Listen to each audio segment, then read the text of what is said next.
हाँ तो मेरे प्रिय विद्यार्थियों, मैं आप सभी लोग को इसके पिछले लेक्चर में प्रश्नावली 3.1 के प्रश्न संख्या 1, 2, 3 बता दिए थे। आज जो है प्रश्न संख्या 4 आपके सामने रखे हैं। चलिए देखिए प्रश्न संख्या 4 क्या है, आप सभी लोग ध्यान से देखें। विद्यार्थी लोग लिखा हुआ है कि 1 2 गुणे 2 आव्यूह, यह जो है कोटि है, इसका मतलब कि 2 पंक्ति 2 स्तंभ है। आव्यूह A बराबर AIJ मतलब इस रूप में लिखना है। ध्यान दीजिएगा कि रचना कीजिए जिसके अवयव निम्नलिखित प्रकार से प्राप्त होते हैं। मतलब आपके सामने पहला क्वेश्चन, दूसरा और तीसरा क्वेश्चन दिया हुआ है, लेकिन कैसा आव्यूह रचना करना है तो देखिए वैसा आव्यूह रचना करना है जिसमें क्या हो कि 2 पंक्ति 2 स्तंभ हो। तो देखिए हम लिखते हैं आव्यूह A बराबर AIJ। इसमें कहा गया है कि 2 पंक्ति 2 स्तंभ वाला।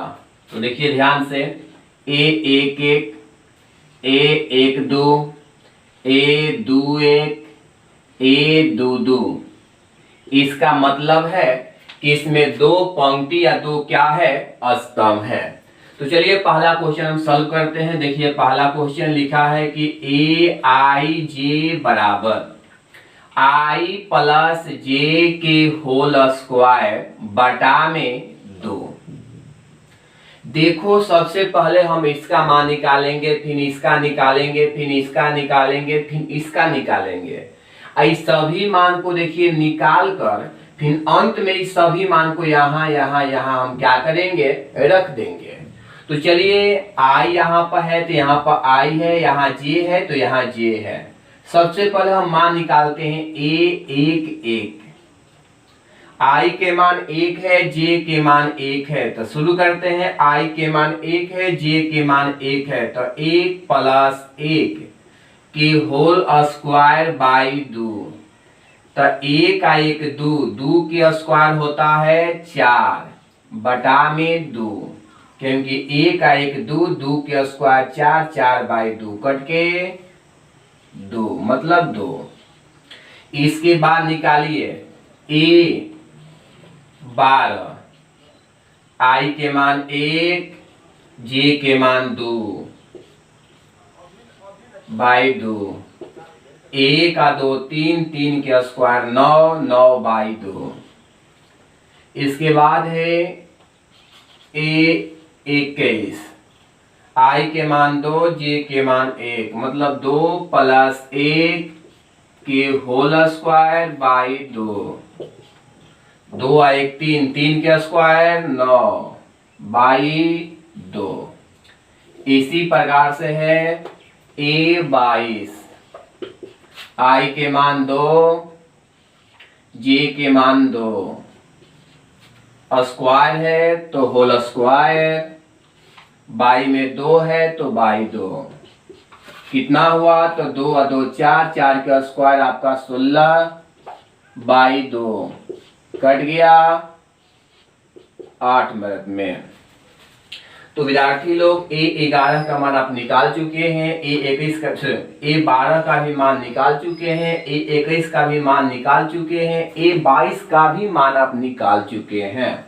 तो चलिए सभी मान को आप आराम से यहाँ पर रख दीजिए। रखते हैं आव्यूह A बराबर A11 माने A11 A12 A21 A22, इस सभी का मान जो है 2 9 बाई 2, इसका मान 9 बाई 2, इसका मान 8। तो यही इसका क्या हुआ आंसर। तो जिस प्रकार से मैंने पहले क्वेश्चन को देखिए सॉल्व किया, उसी प्रकार से आप सभी लोग जो है दूसरे क्वेश्चन को और तीसरे क्वेश्चन को सॉल्व कर सकते हैं। क्लियर है।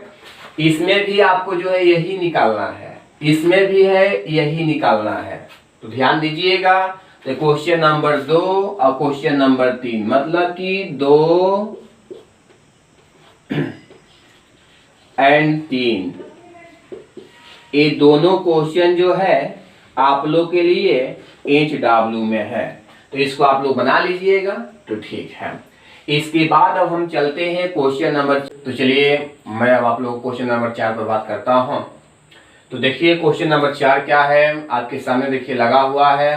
क्या है कि एक 3 गुणे 4 आव्यूह, मतलब कि 3 गुणे 4 कोटि के एक आव्यूह A है, उसकी रचना कीजिए जिसके अवयव निम्नलिखित प्रकार से देखिए प्राप्त होते हैं। क्वेश्चन नंबर पहला, क्वेश्चन नंबर दूसरा। देखिए एक बात है कि एक चिन्ह लगा हुआ है, एक चिन्ह हम लोग फर्स्ट ईयर में पढ़े थे। इस चिन्ह का जो नाम है वो देखिए क्या है कि मॉडुलस है। हिंदी में बोलते हैं मापांक। क्या बोलते हैं? मापांक बोलते हैं। अंग्रेजी में बोलते हैं मॉडुलस, MODULUS, मॉडुलस इसको हम लोग कहते हैं। देखिए इस मॉडुलस का देखिए काम क्या है, तो देखिए रफ में मॉड x का जो मान होता है एक जगह प्लस होता है, एक जगह माइनस होता है। प्लस कब होगा? जब x के मान जो है अगर 0 से क्या होगा कि बड़ा होगा। ध्यान दीजिएगा कि जो x के अंदर माने जो यह वाला वैल्यू ध्यान दीजिएगा, अगर 0 से बड़ा होगा तो इसका मान होगा +x। लेकिन अगर यह वाला वैल्यू अगर 0 से क्या हुआ कि छोटा हो गया, मतलब कि -1 हो गया, -2 हो गया, -3 हो, तो इसका वैल्यू कितना हो गया? तो -x। ये बात है। तो चलिए हम लोग बात करते हैं आगे, इसको बढ़ाते हैं। ध्यान दीजिएगा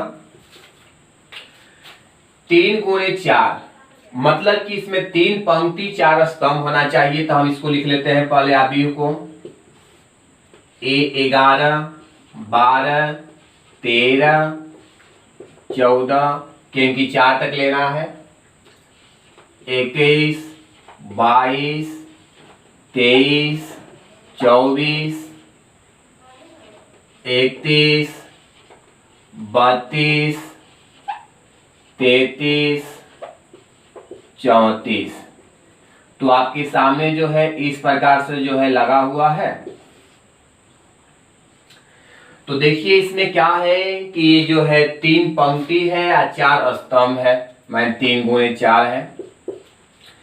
तो सबसे पहले हम देखिए मान इसका निकालेंगे, फिर इसका निकालेंगे, फिर इसका निकालेंगे, फिर इसका निकालेंगे, इसका सबका निकाल कर हम इसके स्थान पर फिर रख देंगे। वही जो होगा उसका क्या होगा? आंसर होगा।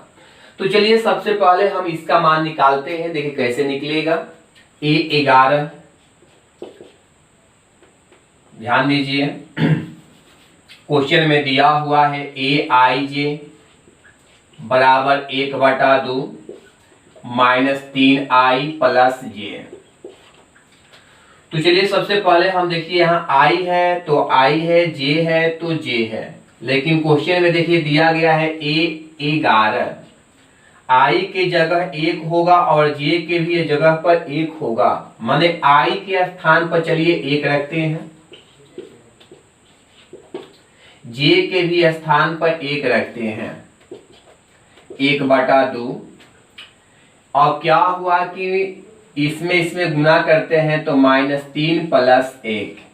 एक में से अगर देखिए 1 में से अगर 3 घटेगा तो इसका जो वैल्यू होगा, इसका वैल्यू हो जाएगा -2। -2 का जो मॉड होगा वो +2 हो जाएगा, तो +2 हो गया। 2 से 2 आपका कैंसिल, इसका वैल्यू 1 हो गया। ध्यान दीजिएगा। तो माइनस देखिए 2 का मोड क्या हो गया? +2 हो गया। 2 से 2 जो कट गया, इसका वैल्यू 1 हो गया। तो ठीक है, आपको ध्यान यह देना है कि इसके अंदर में अगर माइनस आता है तो प्लस से बाहर निकलेगा, इसके अंदर में अगर माइनस आता है तो बाहर प्लस से निकलेगा, लेकिन अगर प्लस भी आता है तो प्लस से निकलेगा। क्लियर? अब चलते हम इसका वैल्यू निकालते हैं। A12 1/2 -3 गुणे I के स्थान पर 1, J के स्थान पर 2, 1/2 -3 + 2। 2 में से 3 घट जाएगा तो इसका वैल्यू हो जाएगा, क्या होगा कि -1। -1 के मॉड क्या होंगे, तो -1 के जो मॉड होगा वो क्या होगा कि +1 होगा, क्योंकि पहले से बता चुके हैं कि माइनस भी आएगा तो प्लस से आएगा और प्लस रहेगा तो प्लस से होगा। तो इसका वैल्यू क्या हुआ 1/2। अब इसी प्रकार से हम क्या करेंगे, फिर A13 का वैल्यू निकालेंगे, A14 के वैल्यू निकालेंगे, 21 के निकालेंगे, 22 के निकालेंगे, 23 के निकालेंगे, सबको मतलब लाइन से करके निकाल देना है और उसके स्थान पर फिर अंत में रख देना। जैसे A11 के स्थान पर क्या रखना होगा 1 रखना होगा, A12 के स्थान पर क्या रखना होगा 1/2 रखना होगा। तो जैसे जैसे हम निकाले हैं उसी प्रकार से आप लोग निकाल कर यहाँ पर रख दीजिएगा, वही उसका आंसर होगा। क्लियर है? एक बार फिर से सुनिए कि मॉड के अंदर में माइनस आएगा तो उसका वैल्यू प्लस निकलेगा, मॉड के अंदर में अगर माइनस भी आएगा तो उसका वैल्यू क्या निकलेगा प्लस में निकलेगा। तो वही किए है, -2 है तो +2 हुआ है, -1 है तो +1 हुआ है। लेकिन अगर प्लस में भी रहे तो प्लस से निकलेगा, माइनस भी रहे तो प्लस से निकलेगा। मतलब दिमाग में यही रखना है कि मॉड एक ऐसा मशीन है कि इसके अंदर में प्लस रखो तो प्लस से आएगा, माइनस रखो तो भी प्लस से आएगा। तो ध्यान है। तो चलिए इसके बाद हम बात करते हैं क्वेश्चन नंबर अब 5 पर। देखिए क्वेश्चन नंबर 5। तो चलिए मैं आप लोगों के सामने प्रश्न संख्या 6 पर बात करते हैं। देखिए प्रश्न संख्या 6 क्या है। देखिए लिखा हुआ है प्रश्न संख्या 6 में कि निम्नलिखित समीकरणों से x, y तथा z के मान ज्ञात कीजिए। माने आप सभी लोग को निकालना है, क्या निकालना है x, y तथा z का क्या निकालना है, मान निकालना है। तो चलिए आपके सामने क्वेश्चन लिखा हुआ है इतना बराबर यह। तो जब भी इसको सॉल्व करिएगा मतलब कि x, y, z का मान निकालिएगा तो देखिए कैसे निकलेगा। तो इसको निकालने के लिए सबसे पहले एक नियम बताया है, समानता के नियम। क्या बताए हैं, समानता के नियम। समानता के नियम से यह नियम कहता है कि इसके स्थान पर यह होगा, इसके स्थान पर यह होगा, इसके स्थान पर यह होगा, इसके स्थान पर यह होगा। तो बोलिए 4 के स्थान पर क्या होगा, तो y दिया है तो इसके स्थान पर ये होना चाहिए। तो 4 बराबर हो गया y, इसलिए y बराबर हो गया 4। अगला टर्म क्या बनता है, इसके स्थान पर यह होगा तो 3 बराबर z, इसलिए z बराबर हो गया 3। इसके स्थान पर यह हुआ तो ये देखिए x बराबर क्या हुआ 1, क्योंकि x के स्थान पर 1 है। अब 5 के स्थान पर 5 है तो 5 तो स्थान भी किया है। तो बोला इसमें कि x, y, z का मान क्या होगा, तो इसीलिए x, y, z का मान जो होगा x बराबर 1 होगा, 1 आया है, y बराबर 4 आया है और z बराबर 3 आया है। तो इस प्रकार से इसका आंसर जो है कंप्लीट हुआ। अगला क्वेश्चन क्या है इस पर हम बात करते हैं। तो चलिए हम लोग देखते हैं इसके अगला क्वेश्चन क्या है। क्वेश्चन नंबर 6 के दूसरा क्वेश्चन।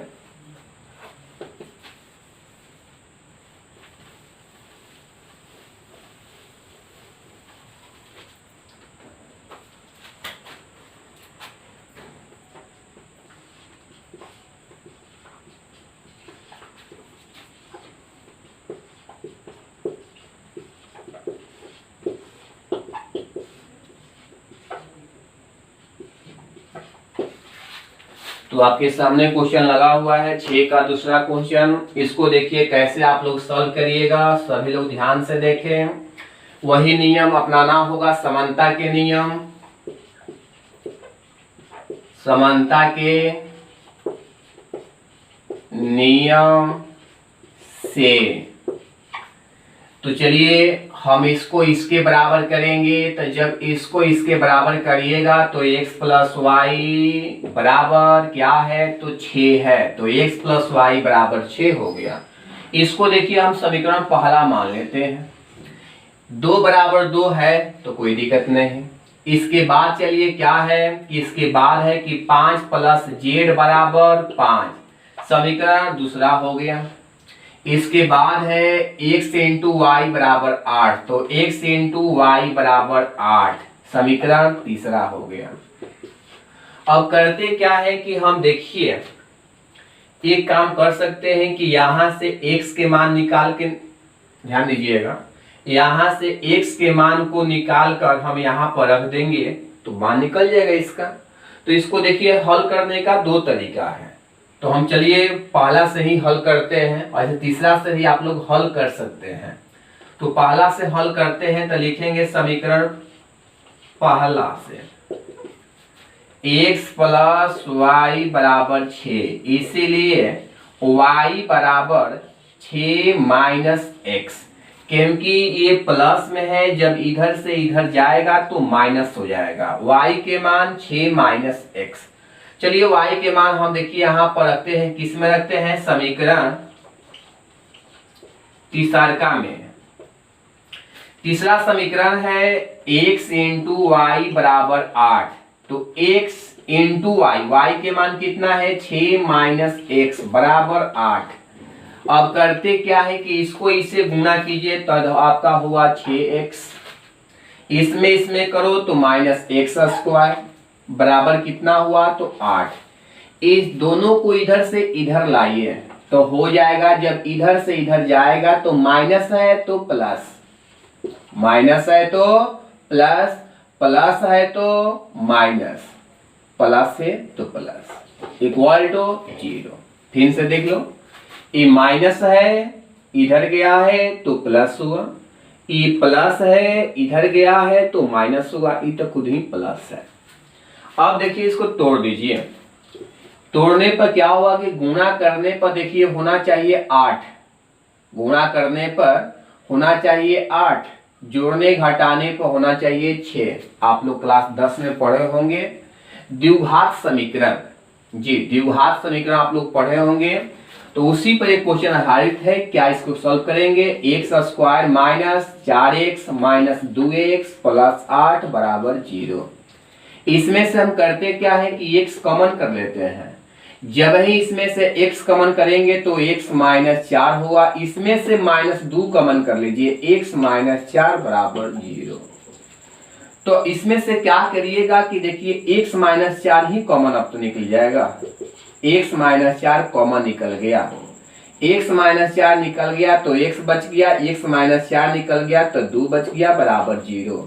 अब इतना बराबर 0 या तो इतना बराबर 0, तो x माइनस 4 बराबर 0, x माइनस 2 बराबर 0, इसलिए x बराबर 4, इसलिए x बराबर 2। x का मान देखिए 2 निकल गया, तो y के भी मान तो 2 निकलेगा ना।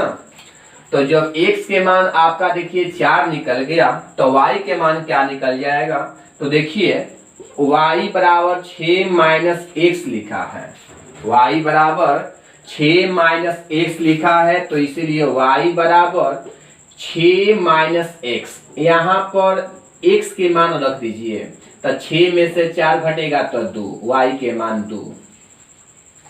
इसके बाद y बराबर 6 माइनस एक्स, x के मान यहाँ रख दीजिए, इसीलिए y बराबर 6 माइनस 2 मतलब कि 4। यहाँ पर 4 रख देना है तो 2 निकल गया, यहाँ पर आपको जो है 2 रख देना है तो 4 निकल गया। तो चलिए x भी निकल गया है, y भी निकल गया है, एक नहीं निकला है, तो क्या नहीं निकला है, तो z देखिए नहीं निकला है। अब जो है z को निकालना होगा, उसके बाद हम वो देखते हैं क्या आता है इसका आंसर। तो देखिए इसका z का वैल्यू कैसे निकालेंगे, तो इसमें z का देखिए वैल्यू निकालते हैं, तो चलते हैं समीकरण दूसरा।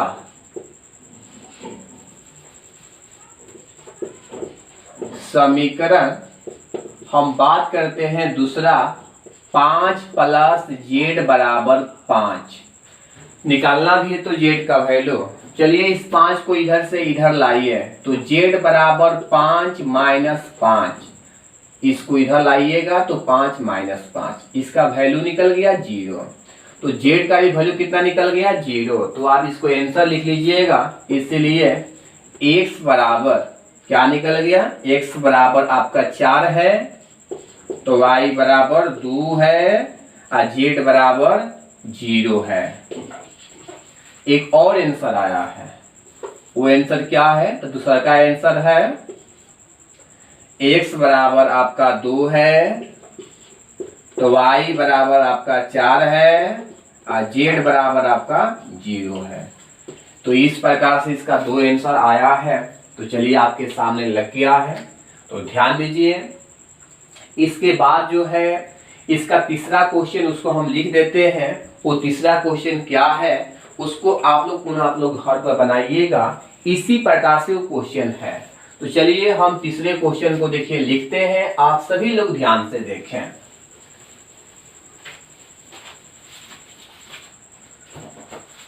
देखिए इसके तीसरे क्वेश्चन, इसी के तीसरे question, x plus Y plus Z, x plus Z, Y plus Z बराबर 9, 5, 7 ऐसा दिया है। निकालना है x, y, z का मान। तो चलिए मैं आप लोग को ये क्वेश्चन जो है HW में रख देता हूं। अगर नहीं सॉल्व होगा तो आप लोग कमेंट कीजिएगा, हम इसको सॉल्व कर देंगे। समझ गए बात को? अगर ये क्वेश्चन सॉल्व नहीं होगा तो आप लोग कमेंट में लिख दीजिएगा, हम इस क्वेश्चन को जो है सॉल्व कर देंगे। ठीक है, तो आज के लिए इतना ही रखते हैं, फिर मिलते हैं अगले लेक्चर में। आज के लिए इतना ही, थैंक्स।